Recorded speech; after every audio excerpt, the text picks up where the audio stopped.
For the ride, I think so. For sure. I don't have a lot of meeting minutes. When I first got here 7 years ago, I was a one-man dude. I didn't have an APM. Really? Yeah, and so very quickly, because nobody showed me the system until Brenda showed up about 2 weeks later, started showing me some about Viewpoint. So I figured out meeting minutes and agendas and all really quick and got pretty proficient at it. A few weeks ago, I had to do some because Emma was unable to. I was like, it was like recreating the wheel for me. I was like, what the hell am I doing here?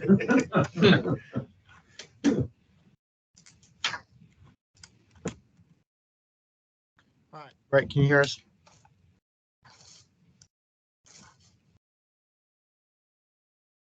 Maybe.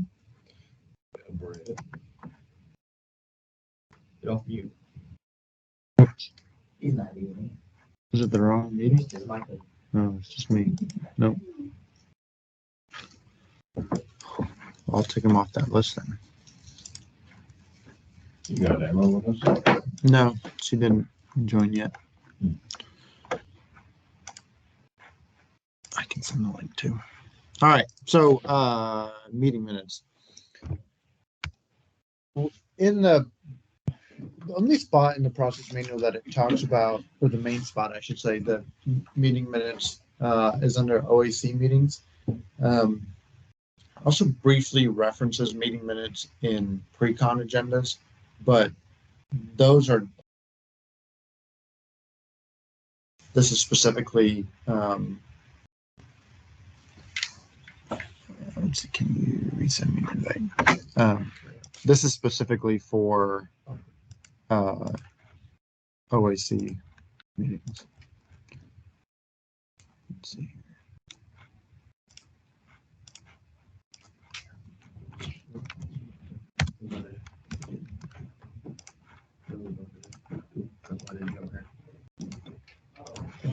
All right, so back in the process manual. So these are a few key items. I'm not going to read the whole thing of the process manual, but these are a few key items. So prepare the meeting packet and handout for the OAC meeting training, which we're doing now. Always be prepared with a meeting agenda, even if you're not the designated leader of the meeting. I'll say that's important, like regardless of whatever type of meeting it is. Make sure that you're prepared and you know the things that you want to have discussed in case you show up to a meeting and nobody has an agenda, then you can take control and then get through the meeting. Next, ensure meeting minutes are taken. It's preferable that the PE and APM take the minutes during the meeting, noting items discussed, action items agreed upon, who's to carry them out, and when the action is to be completed by. So be factual, fair, not prejudiced. So it's to our advantage that we are doing meeting minutes because we're able to accurately talk about, you know, what has been discussed. And we can be very specific on items that we need to be specific on to cover ourselves, you know, if there were to be any sort of, you know, legal issue, you know, so we can emphasize things in meeting minutes because we're the ones that are taking them. I'll leave it there. APM to distribute copies of the meeting minutes to the appropriate persons as soon as possible, so no longer than 2 business days after the meeting. So Steve and I were having this conversation. If we're having meetings every week, OACs, then if you're trying to get the agenda out ahead of time, but then get the meeting minutes out right after, I mean, you're like sending out agendas and meeting minutes every other day. So what my recommendation to do is, if you're in that kind of scenario, is send out the meeting minutes, you know, after the meeting, you know, within 2 days.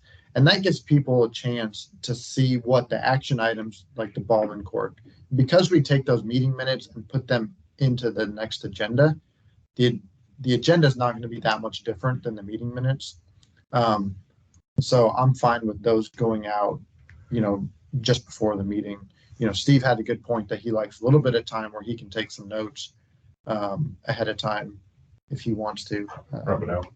But I would say the morning of, or before the end of business day, the day before would be ideal. That's what I do. I Yeah. remember there's something in the process manual that if we had a meeting every week, we weren't technically required to send out the agenda prior to the meeting. The meeting Yeah. minutes would cover that. Yeah. So Is especially if you have like a Teams meeting, Mhm. then it's important to send it out. ahead Yeah, of if we do time. it on Teams, I'll Yeah. send it out just so everyone can Yeah. have it. But if we're printing it out and meeting every time, every week, I think Yeah. that's, am I Yeah. correct in the process manual saying that we only have to send out? I the believe meeting that's minutes, correct, right? yeah. Okay.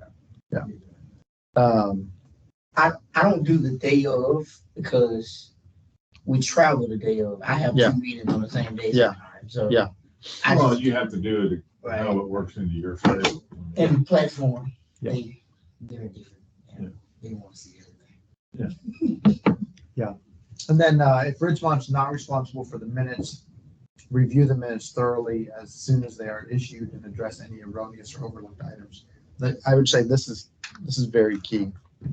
Just like we're able to emphasize things, owners or architects are also able to emphasize things that may not, put us in the best of light. So when you get meeting minutes, if somebody else has put them out, it's important to review them. And then say if you have any discrepancies.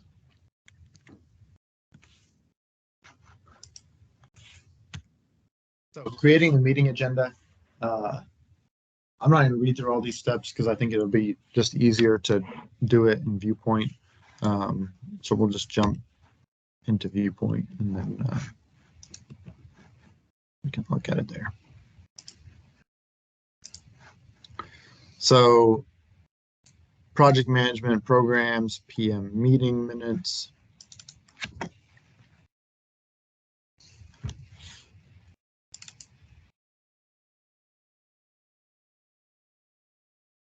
If you're doing your first OAC, then you're going to copy from the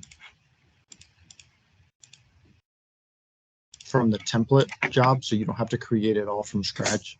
So let me open that back up again. It's in the wrong company.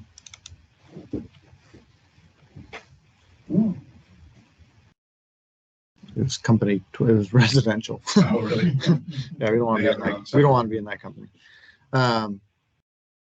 I did these yesterday, so let me just delete them real quick so we can start over. You're copying from the, Template job.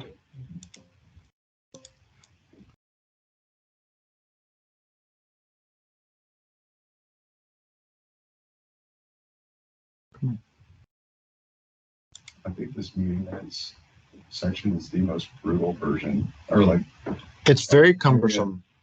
to delete items. Oh yeah. Like Yeah. I've had Oh, to, yeah. when I do something up and I have to delete, you can't just delete. It's like, doing AC, you have to go through everything, but this one Yeah. just takes forever to delete items.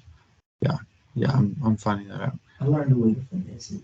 Like, you like to see on the bottom grid, Yeah. how that's numbered. Yeah. Sometimes I have numbers and I'll get rid of them. So I'll just copy the numbers underneath it and just move them up. And it eventually works its way down to I just have to delete like the last 2 items. That's why I got a sequence. Yeah. So we'll get to that here in a 'Cause, second. like, if I had to delete like in 17, other words, Micah has another secret. like if I had to delete 17, but it won't let me Okay. number 17. So these I numbers. just move everything. So these numbers here do not matter. Like they have zero. Like it doesn't matter one little bit. So while we're waiting on this to delete, the order in the meeting minutes is based alphabetically on the sequence here. So all you have to do is change the sequence, and then it'll put it wherever you want it. Okay. So, I would do it. Yeah. So you can move it around based on that sequence. I think in the new meeting minutes that you added tracking materials and lead time or something, Mhm. you had to add it to the bottom. So Mm. then you just You just move it. Yeah. I think you put it as like I. Okay. 1.1. Yeah, I saw that in there just now. Oh yeah. Instead of renumbering everything, I just put like 0.1 and then it went to the next. One more.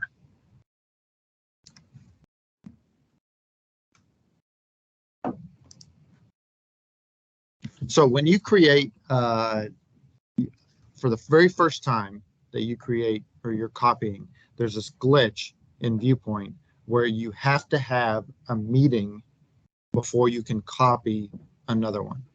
So the first thing you want to do is you're going to create just this temporary placeholder so that you can copy the meeting minute, the template. So after I get rid of this.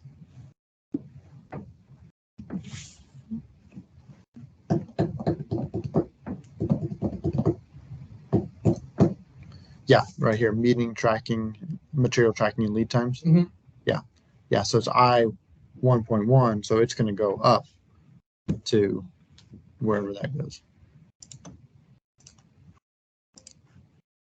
Okay, so you're starting a new job and you need to do your first OAC. So the first thing I'm going to do is add in just a bogus meeting. Doesn't matter what it is, it's just got to be there. Okay, then you can go to File, Meeting Copy. You're going to pick the source project, which is this templates job. And then you're going to select this first one. I'm going to uncheck these just out of precaution. I don't want them to copy. Put in your name as a preparer, the date, let's say the meeting's today, and then I'm going to hit copy. So all of the, and then I can delete this one that I created up here. So all of the meeting items are now in there. So to your point, Brian, so this down here in material tracking, it's not going to show up at item 20. It's actually going to show up right here after submittals Right. because it's based on the sequence. Yeah, So if you- want to throw another one in there, you can just add another item, and then I.1, I'll go right after. It's nice.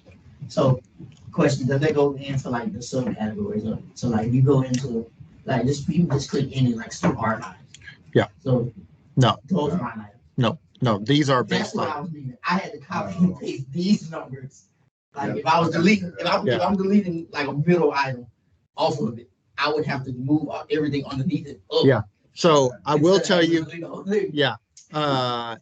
So there's a better way to do that, and that's by using the closed status. And then when you copy over, then you're going to remove items that are closed. Gotcha. So we'll get to that too.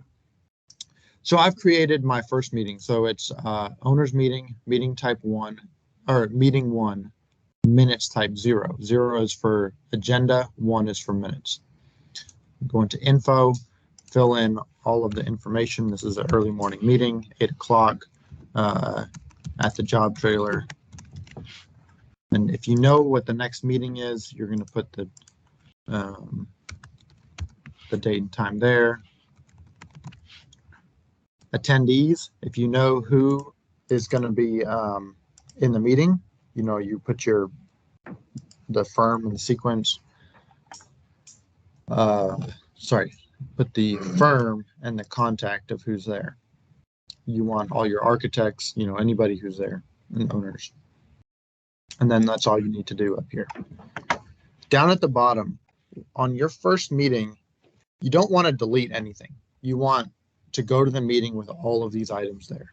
So under like pre-construction, you have lines. You have a whole bunch of items here. You might know that you don't have a 3-way contract, but we're going to leave it on there because there's multiple people in the room and somebody might know something that you don't know. So you don't want to remove it when, the owner might pipe up and say, well, actually, I've got this weird deal over here that I do have a 3-way contract. It's not in your scope, but it's this weird something. So we just want to leave all this on here as a checklist when we start the project. And then as items are completed, you're taking them off. Should start at the top. So critical items, this is just a time for people to, when you start the meeting, to say, hey, we need to talk about this. You don't have to talk about it right then, but you just want a list of things that we need to make sure that we cover. That way, we don't get to the end of the job and everybody's like, man, it's lunchtime. You know, we got to go. It's just an opportunity for people to say what they need. If it's real quick, then, you know, often I would just talk about it. If they say, hey, what day are you doing this? Then you can say, oh yeah, that's on Friday. You know, it's easy to address it. Schedule. So on schedule, let me take one more step back. So at the bottom, under each line, you have minutes, but then you also have lines. So the minutes will display directly underneath that category, and then the lines will be broken out into more individual lines below that. So what's nice is that under categories, you can put responsible firms and dates for the categories, but then you can also, under the lines, do the same thing and say who's responsible for each item, and then what are the due dates that we need to get them done. So it's real clear to be able to assign responsibilities for the items that are listed. So under pre-construction, if we had lines and there's a permit, you know, I can say this is the architect's responsibility, or civil engineer, you know, whoever it is that's the ball work. Try not to list out like the minutes in the minutes column. You want to list them out in the lines. That way you can close individual items. You're not deleting, you're closing them. The critical items section should stay like at the beginning of your meeting on your agendas. That should always be blank. You know, anything that was discussed in critical items should be filtered down when you send your minutes out. You know, well, your minutes will show it was discussed there, but on your next agenda, those items have been put into the appropriate place. You know, so if there was a critical item brought up for permit, you know, then you can put that under the permit section. What Up if above. it's still hot though? Like, So keep it on fairly- yeah, so I think there's several ways you can do it. You can put it in its own category, you know, so you can create a new, if it does not fit, I mean, it might be critical. So kind of what I do is I duplicate it. So like I'll have, like, let's say it's for permit Mhm. reasons, I'll have what in the meeting minutes, what Yeah. we said about the permit on the next agenda in critical items still. And then I also duplicate it in the pre-construction and put it there as well. Yeah. Sometimes Yeah. your owner wants to let you critical item. Yeah. That's how we A lot of always the times they do. So, but the idea is that those items, Yeah, It- so yeah. I copy and paste what I Yeah. put in that critical section into In the permit. section. yeah. So what I'm trying to get at is that we want to be able to see, you know, what was discussed, you know, what was brought up for the critical items. But I guess if you have lines, then it will show the date that it was brought up, and you can keep it there. Well, the way I've treated it in the past is if you have something that's critical item and say it's permits, whatever your update is that week in the critical items, same thing, copy it down into the permit section. So that way you have all of the history by every single meeting. Mhm. I mean, that may become 4 pages for that one part on permits. And what's up in critical items is only what's happened in the past since the last meeting. It's right there, so it's a snapshot. Let's update this, but here's the history of everything. Is how I'll do that. That way, your critical items isn't getting so long and out of control. You keep it concise. Okay, since our last meeting, we got this information, we got this. Somebody says, wow, I talked to them this morning, we're gonna have that tomorrow. Okay, we'll put that on there. You know, and all that gets copied down there, but now you've got all of your meeting minutes recorded down there, because you want that. You know, and if your minutes, what I then will do is say we get to the end of something and say like your permit comments are taking 2 pages when you print it out on paper. Well, you don't want to keep doing that forever. At some point, I'll make something and cut off a whole bunch of the old stuff, and I'll put a line on there, look to meeting minutes number so-and-so to see history older or older history, and keep it short. Or when your permits finishes and now you can collapse it down, you put a line in there and go to meeting minutes so-and-so to see full history dialogue. And that way it shortens your minutes back up as you keep going through the job. That's smart, because I delete after a week. So Yeah. the whole idea is when you've got Okay. things, Yeah, I would say when you have open items that are, it's taking, time, then I would leave the history, and you can put the date in front of each new kind of, I do that anyway. I always have to do whatever you're talking about. Right. And then if you like within that task, we'll say, like you kind of reach a milestone, you could remove the, you're like, all right, we're not going to go back and see, That's exactly right. you can shrink it up. But you do want to be able to see for ongoing tasks. You want to see this, especially like if there's something that is just outstanding forever, like we want to be able to show the owner, look, we talked about this in February and it's August and It has to be touched. it right. still hasn't been done, so you might, when you're shrinking it up, you might leave that first line item to show, hey, we brought this up back here and we're still messing with it. Right. But it is helpful to have some history. You don't need the entire history all the time. You kind of use your judgment on what would be helpful to have as you're going through these items. Right. To that point, you're exactly right. If you have something that's going for months, I do that. We'll have it. We have all this stuff, and the drawings have been submitted to TechStop for approval. 4-month process. Every single meeting, though, there's a date. No update, no update. And we do that every single meeting. And yeah, that grows. So finally, we may then consolidate and we'll say date so-and-so through date so-and-so. No update. Huh? No update. No update, and Yeah. shorten it down. And then once we get the whole thing, we may take that off. But as soon as we take it off, that line gets left there. And simple line, go to OAC meeting number so-and-so to see full history. And that's where it is. And that's publishes then to the end of the job on that line. And that's how I keep my minutes short, but everything is there in the history of it. But you're saying you're leaving a line after the item is closed? Depending on what it is. Sometimes you do.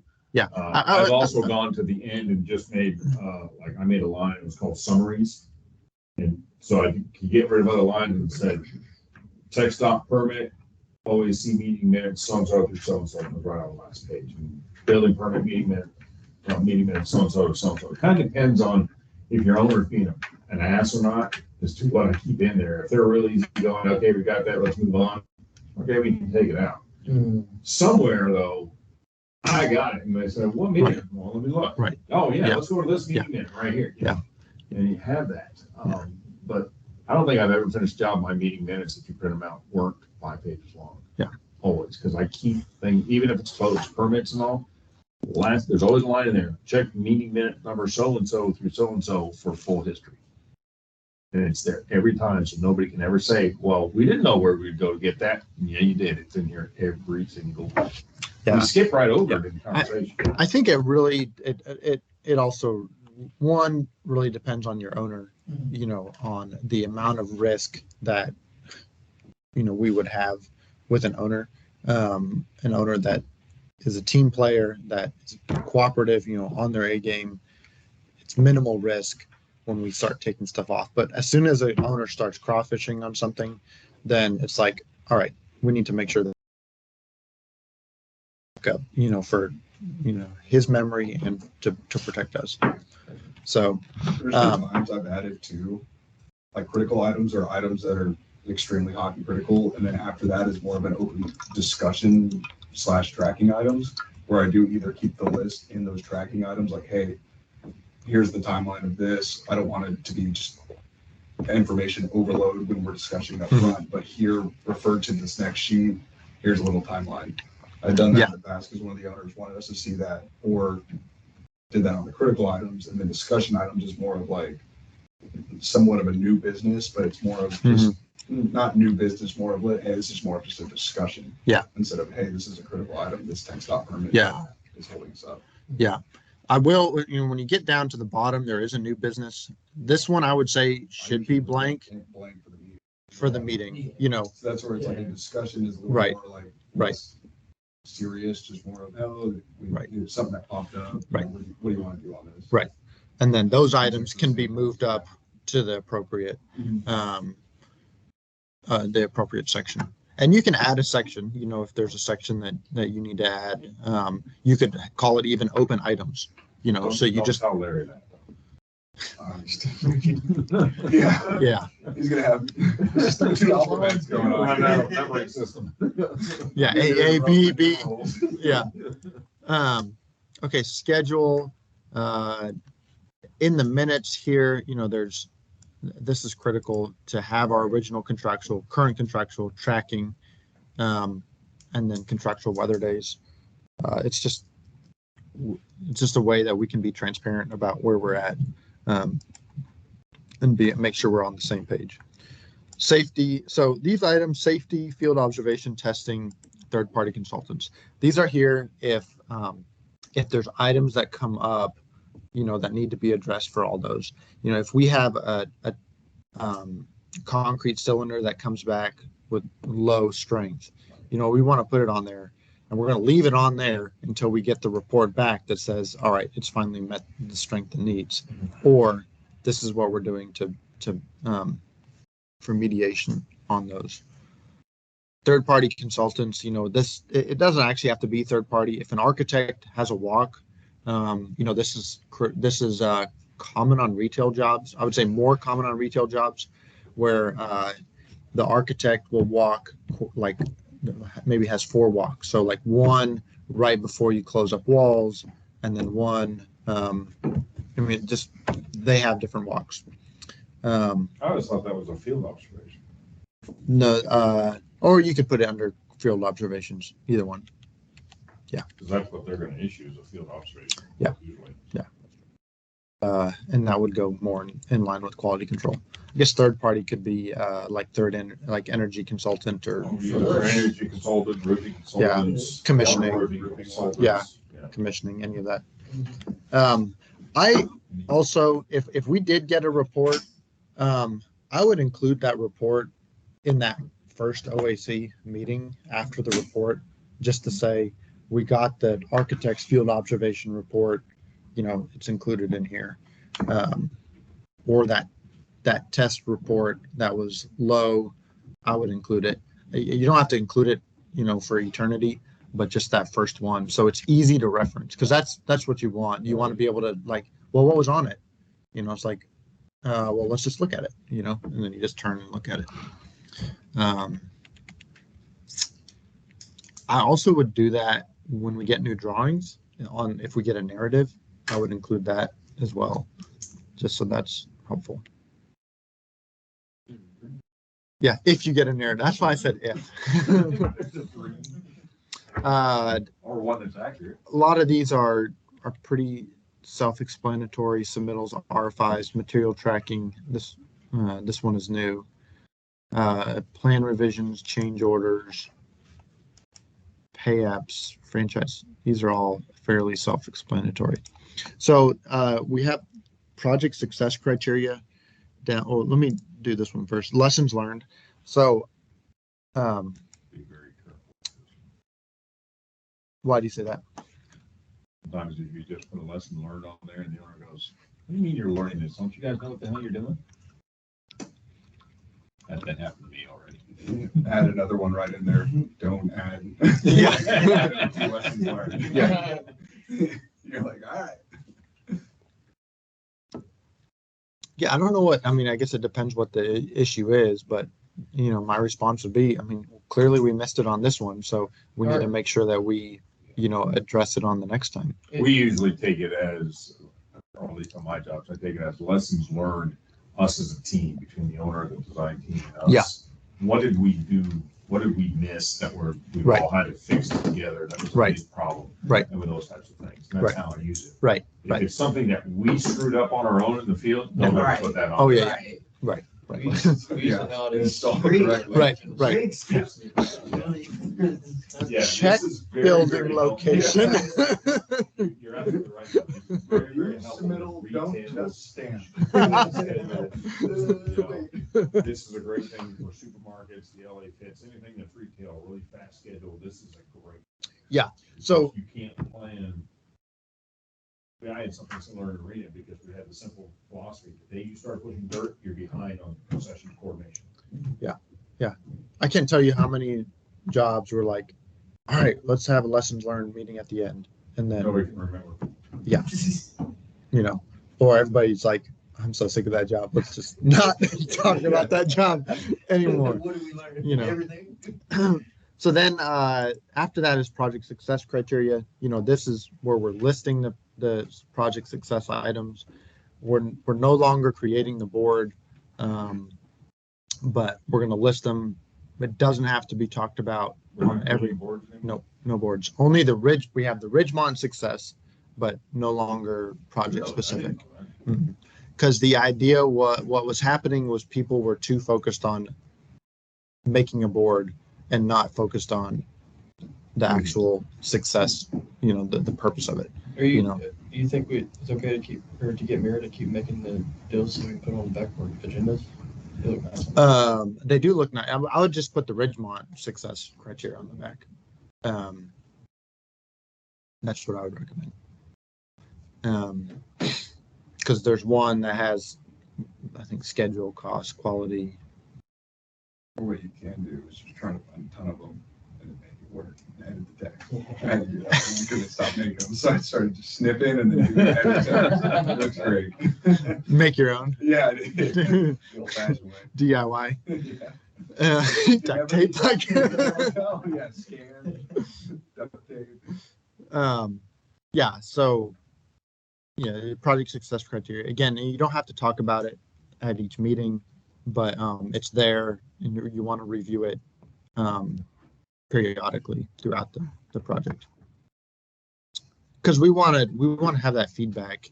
If we're missing the ball somewhere, you know, we want to have that feedback so we can adjust appropriately and make sure that the owner's expectations are met. So, can I back up for a second? Yeah. In your meeting minute schedule. I'm gonna ask loaded questions here for a reason. He and I have discussed. In your schedule, do you put in what's happened since the last meeting? In the schedule line In the here. schedule area of your meeting minutes, do you put in what's happened in the last meeting? No, We can. Or do you put in what's coming up in the future?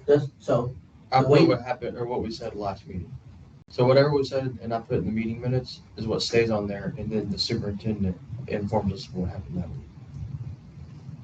week. So yes. The way we do it, I look at their 4-week look ahead, and I take their line items that's in their 4-week look ahead, and I'll say week of whatever date, this is what they're doing, and then for the look ahead on there, so I say like next week date of whatever, and that's what they'll be doing. But I get all the information from the superintendent look ahead. Good. Well, he's still. Yeah, see, there's two line Give me items. Yeah. But Yeah. our owners just want to see that. Yeah. Yeah. The most important part of your meeting minutes when it comes to schedule is the progress. What has happened since the last meeting Right. up to now? And document all of that. That is the detail that is needed, because there's no other place that it's documented in detail. We poured the fire pump pad today. We poured the jockey pump pad today. We started downspout. You know, those things do that. Lots of our superintendents always want to talk into the future. We're gonna do this, we're gonna do this, we're gonna do this, we're gonna do this. Mhm. The problem is there's no completions. And the only place that you get it recorded is in your meeting minutes as to what's come up. And what are the meeting minutes for? They're recording what's happened in the meeting, what's happened up to that meeting, phone calls, everything else. So that's the important thing.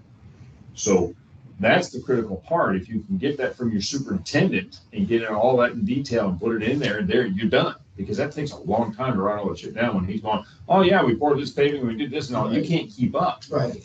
And then if you can then have your superintendent of the library goes, yeah, we got this paving over here. We did this section, this section, this section. And next week we're going to do this, this, this, and this. Then you start getting a couple of items of progress, but you've already got the history in there. My first job when I was in the position you guys are on, I think it's actually more green. I didn't do a good job of doing the history. I hit a couple of things, but I was writing down more of what's coming up and so forth. It happened to be a job that the attorneys got a hold of. I was never deposed, but I sat there as my project manager got deposed, and he ripped apart those meeting minutes on there as to the progress that was put in there, because it all had to do with what data damages. And so I learned it the hard way of what is coming up in the future that you put in the meeting minutes in the eyes of an attorney is irrelevant. It's what's happened up to that meeting is the important stuff. So if you, what I say is if you're going to work on anything before the meeting, when it comes to that schedule and so forth, give your superintendent as to everything that's been done. He doesn't have to say everything. He can summarize it all and then keep on going. But if you have it there, you documented it correctly. So I guess just as long as your superintendent's talking in past tense, then you're okay. Yeah. And most of our superintendents always want to say, yeah, we started that and we're going to this, and then we're going to be doing this next week. And this is, we got that finished, but we're going to go into this. You know, and they want to talk in the future because that's how their brain works. That's how we all work. Yeah. So you actually have to catch them to catch what's happened in the past week, what's happened in the last 2 weeks. But at the same time, if you're talking to your superintendent on a daily basis, multiple times a day, bi-daily, you should have a clue, you know, and be able to help with that. Because in the meeting, superintendent's talking the future. Yeah. That's all they ever do. Yeah. That's why they think. And that's why I use their actual look ahead that they send me. So I just know for a fact on paper, this is what we're doing for the whole week. So But I I just guarantee you, that's what they're doing. you'll have more detail in those minutes than what's on that look ahead. Right. You need it. I do. So- I type way more than what the look ahead says. Yeah. Yeah. You can also, you know, if you wanted to, you could look at your old minutes from the week before to see what you were supposed to be doing. Mhm. And then, you know, you can talk to the superintendent. Hey, last week you said we were going to pour the transformer pad. We were going to do this. We're going to do this. We're going to do this. Did we get all these done? And then you can list Bingo. those out. You know, it's just an easy checklist. Last week's look ahead. And let me ask this dumb question, which is a roundabout way of doing this, is for me, on my job, my superintendents, I get the daily report every morning. You know, we set it up, so I get that thing like at 8 o'clock at the latest. It's the first thing I read every day from the day before. So when it comes to doing that stuff, I know what's going on because I read it every single day. So when it comes to typing that thing in, I can literally type most of that thing without even talking to the superintendent because I've read the daily reports. Yeah. You guys read daily reports every morning in detail? I mean, you get in the habit. I look pictures to description. If there's a description with no picture, or there's picture with no description, it gets sent back to my superintendent. This doesn't match, fix it. I expect it that way, you know, but like every day I do that. And so by the time I'm talking to my superintendent, I know how yesterday went. I know what's on there. I've sat down with Emma and she goes, we got to do this. I can't get all of Christmas. I said, well, let's do it. You know, because I know, I read that every report. Plus I go to my job sites a lot more than a lot of other people do. So, but use your tools that you have, and a daily report will help you on that for your meetings because it can help you keep up. Let's see, when did we do that thing? When was that? That was Monday, Tuesday? Oh, daily report. Yeah, it was on Monday. I remember that now. You know, and it'll become second nature. At first, it's really difficult. You know, it probably took me 6 months to get good at it, but it makes your life so much easier. But also, if you do it daily, Mhm. split it up, you're not. So good. But I can give, Your superintendent has a freaking other daily. too. yeah, well, yeah. But you know, but if your superintendent's not doing his daily report daily, then that's a whole nother world to go into. But you know, when we have a job that's not going well, and I've had some of them, you know, I've had Damon get out of his truck and walk in right in my office. He goes, how'd this go? Well, did I read those dailies and I have a Google, I tell them everything. I also had Paul come walking straight into my office. It's really good when you get Bob O'Brien, he comes straight into your office. You guys know that. But it's a good practice and it will help you with those meeting minutes for that, because that's the most important part, especially with an attorney ever gets a hold. What about the relationship between that and weekly reports? Yeah, it's very similar because you're doing it on Thursday and then you're on the next day, you're doing the exact same thing in the weekly report. Is Yeah. there, I mean, is the idea that we double handle it, or is the weekly reports almost, If it's going to the same group, does that almost operate as the same? To me, the weekly report is much more vague. Okay. It's 'Cause I do much mine, more of a any item I general put summary. In, I would put in this progress. You also that put in the week. isn't covered in a 4-week look ahead to some extent. I'm putting the weekly report as. Yeah. Weekly report's more of completion or progression. Yeah. Which would be something like this, and then look ahead, I say refer to 4-week look ahead, Mhm. and then that's when we go through it. So there is going to be double up, between the weekly report and then the OAC. So I would consider the weekly report like they might be sending that to like their investors. Yeah. And like different on high everything. level, Yeah. like big overview. They're not caring about the progress necessarily each individual. No, weekly report is very summary. Yeah. Yeah, and that's what I'm saying. I've had weekly reports where they want me to highlight on there the progress of, just the storm we put in that week. Some owners look at them a lot. Yeah. One of my biggest owners that I'm working with, they don't look at them. Yeah, like I'm super, We we send look once a at it, month. no call. I send it got in, it. they call super. I haven't got an owner that looked at mine once. He hasn't looked at him. They don't look at him. None Start of hiding my stuff in owners. there. Start hiding stuff. Guess what? I'm sure they do, but I just don't get any response. Like, Yeah. they don't. Just type Guess think what? about it. Around It's here, not hate. Mr. Brian just arbitrarily picks a job and opens his button and looks at him. I do them right. They are. No, I do them right. So after you do, this is agenda. After the meeting, you're going to do minutes. So you're going to do meeting items copy, and you're going to pick meeting. Someday. There we go. All right. So the minutes type, you're going to do 1 for meeting minutes, destination meeting 1. The meeting was today. Copy attendees, items, and you're going to copy items with final status for this part. And you can then put your agenda or your minutes in when it shows up. I forgot the meeting, 0 is the agenda, 1 is the Minutes. minutes. And you can't go from like, So yes, you you can. can't go from meeting 1, minute type 1 to meeting 2, minute type 1. You have to put a 0 and make the agenda first, don't you? No, you don't have to. You could Copy do the it. agenda from meeting 1 and make it minute. and if 3, you yeah. want to Really? Really? use it. Yeah, I didn't know that. I just So- thought the other way. The only It's a item you long have one. to do is check attendees. I think Yeah. that's the only thing you have to- So here, you're gonna in your minutes, you're gonna write down what was discussed in the meeting. And let's say we go to pre-construction and we talked about these items and like the contract we said executed on 8/1, right? And this item is now closed.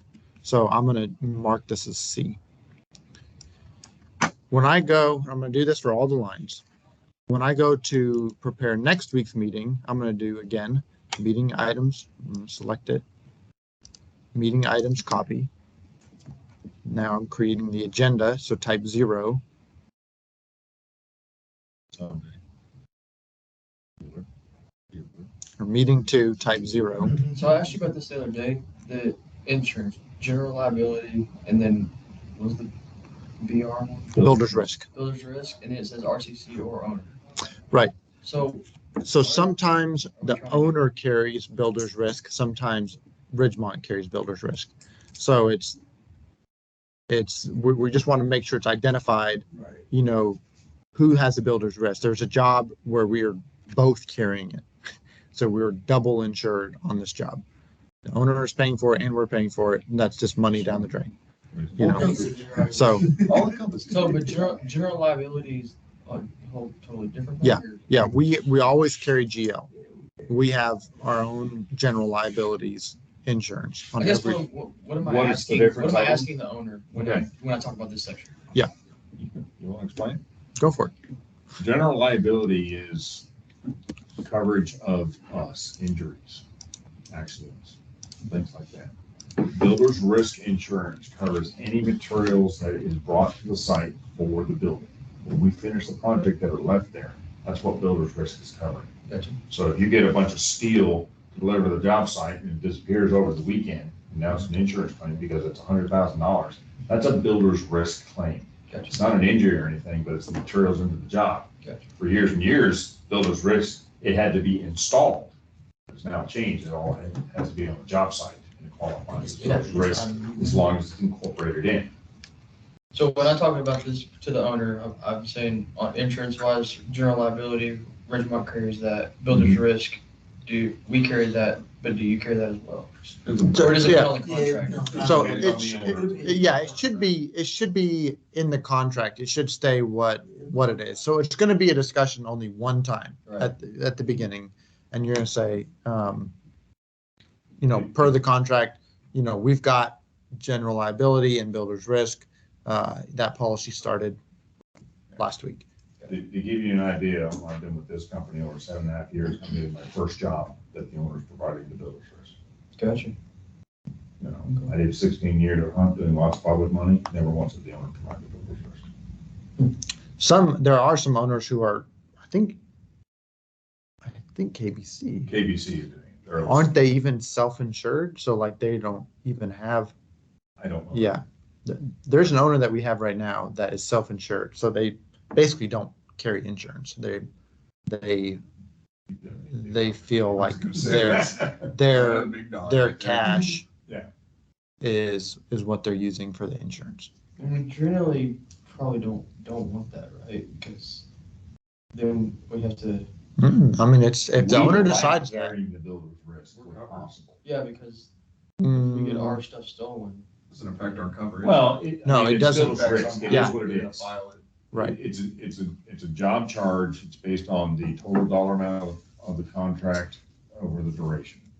I would actually say we prefer owners to carry builder's risk. Yeah, because it doesn't go against your insurance. Exactly. So we actually make a little money on our builder's That's true. risk, so that's the only good thing.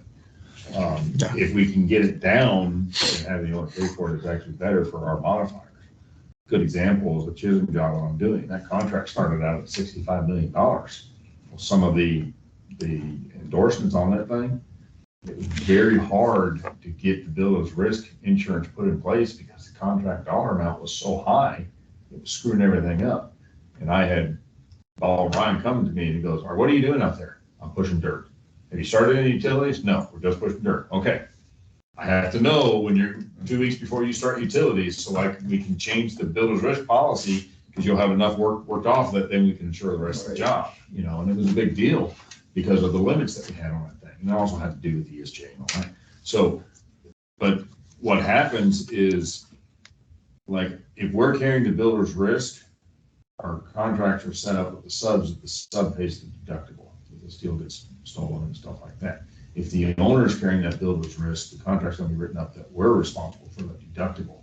Can we get it out of the sub? Sometimes it can be challenged because the contract will say it's from us only and not the subs.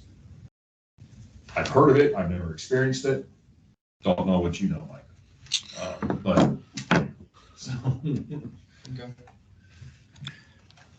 When you're creating the next meeting minutes, so meeting type 0 for agenda I meant, your destination meeting is 2, you've picked the next meeting, you're not going to copy the items with the final status, and those will come off. So those items that we had closed here, won't be there.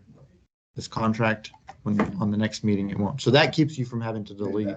So let me make sure I'm seeing that, is you went from agenda to meeting minutes and you copied everything with closed status. And once you made the next agenda, you did not copy. Correct. So every time you go to an agenda, you do not copy items with closed status. You can, Correct. You can if you need to. because I Right. have a owner furnished material tracking log in one month, Yeah. And we closed them out. I would put close as, hey, we got all of our cut sheets, we got everything we need closed and as a long list, and Yeah. didn't click that box and closed them out and deleted them. Oh, yeah. So it's And just then you you gotta gotta go- go back there and put them all Yeah. in again. Yeah. Just- I know. I'm almost like, damn. Can you not go back to the Like the previous new? I could. It's just You could, but the system already, it closed it out, so I just had to go and add the items again. Or in that case, deleted the agenda. And then we, That's what I was yeah. doing, like, it's just- Then I was just like, Delete that give agenda. 5 minutes. Ah, That's yeah. Could have done anything. That Could was have lit. done anything about that. Most of the stuff we talked about, meeting items section.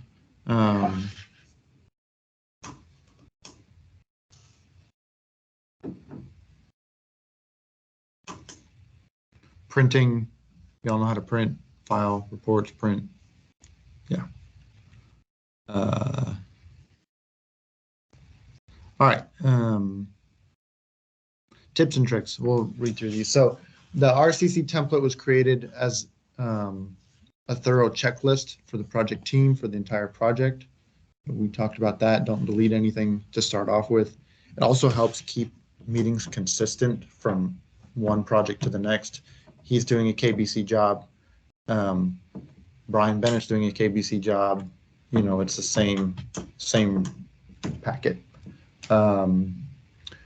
Responsibility due dates are critical. It holds people accountable. Use meeting items instead of the minutes. We talked about that. Distribute early, be prepared. Do your best to keep people on track and follow the agenda. It's your meeting, own it, run it. You know, when you're, OAC meetings are a great time for us to present ourselves to the owners and show that we know what we're doing. If we are fumbling through papers, if we're disorganized, if our meeting packet comes with pages that are upside down, like that, all of that represents something to an owner, and it shows that we don't really know what we're doing. But how we present ourselves in the meeting, you know, by being confident and taking control of the meeting, if it's getting sidetracked and staying on task, all of that is playing a role into the perception that the owner has of how we're doing. So you want to make sure that you stay on track, follow the agenda, own it, and run the meeting. When reviewing the schedule, make sure everyone's looking at the schedule in the packet and able to follow, or the 4-week look ahead. That's another question. Do you guys include the whole schedule? Do you include the 4-week look ahead? You include both? Schedule. on the project. Yeah, Forward. I understand. Yeah. He gonna put So, up the ring. What I've done that works well is on every week I include the 4-week look ahead, and then once a month I'll include the whole project schedule. Unless there's been some sort of big resequence, then I'll put the new project schedule in. But I don't think it's necessary, again, unless it's 8/20 or 80/20, you know, where, Sometimes I'll just throw it on the minutes yeah, instead of, not necessarily on the agenda. He Yeah. wants to see the Just so we schedule can have track every of it, week, just Yeah. just so he can tell us that he make don't sure agree that with they it. are reminded of it. Yeah. But not necessarily something that Yeah. has to be just open discussion on. Right. agenda. Like, if it wasn't in the agenda, he's gonna flip. Lots of times, we send it out in the package, but when we print it on paper, sit down on the table and so forth, we don't print out the schedule. We're gonna talk about it. meeting packet must be in the Ridgemont format, you know, in the template.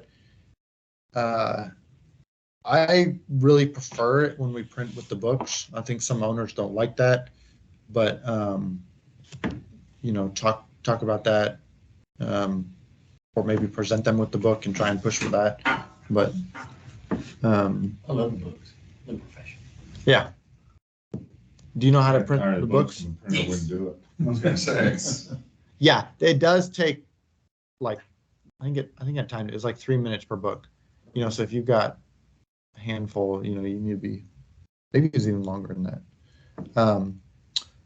don't try and create your own Word document, Excel, PDF, or other templates. You know, we need a, it's important from a marketing and image perspective to be consistent.